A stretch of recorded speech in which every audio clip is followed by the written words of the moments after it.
এই ভিডিওতে আমরা সলভ করব প্যাটার্ন নাম্বার 19। ঠিক আছে? তো 19 নাম্বার প্যাটার্নটা দেখার আগে আমি বলব যে তোমরা অবশ্যই কিন্তু প্যাটার্ন নাম্বার 18 টা দেখে আসবে। 18 এর মতোই অ্যাজ ইট ইজ থাকবে। শুধুমাত্র কি হবে, দেখো একবার নাম্বারিংটা করে দিচ্ছি যে এটা হচ্ছে ৫ নাম্বার, এটা হচ্ছে ৪ নাম্বার, এটা হচ্ছে ৩ নাম্বার, এটা হচ্ছে ২ নাম্বার, এটা হচ্ছে ১ নাম্বার কলাম। এখানে কি হয়েছে শুধুমাত্র দেখো ১ নাম্বার কলামে ১ ভ্যালু প্রিন্ট আছে, ২ নাম্বার কলামে ২ থেকে ১ অব্দি প্রিন্টিং আছে।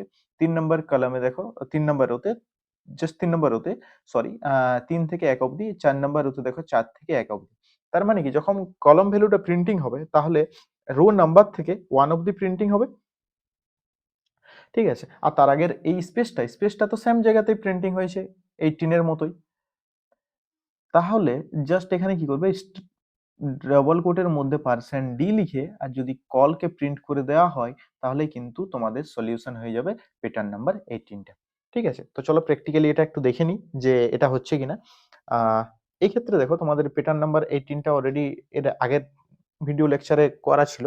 তাহলে সেই ক্ষেত্রে যদি রান করি, আ দেখো আউটপুটে কিন্তু স্টার আসছে। এবার কি বললাম যে এই ক্ষেত্রে এক কাজ করি, এটাকে একটু সাইডে করে নিই।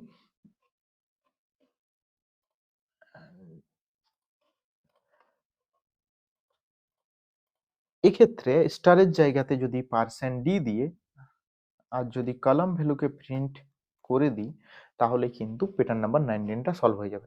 চলো দেখে নেওয়া যাক। দেখো, ঠিক আছে? এটাই হচ্ছে তোমাদের প্যাটার্ন নাম্বার 19। ঠিক আছে? চলো থ্যাংক ইউ। দেখা হচ্ছে নেক্সট ভিডিওতে।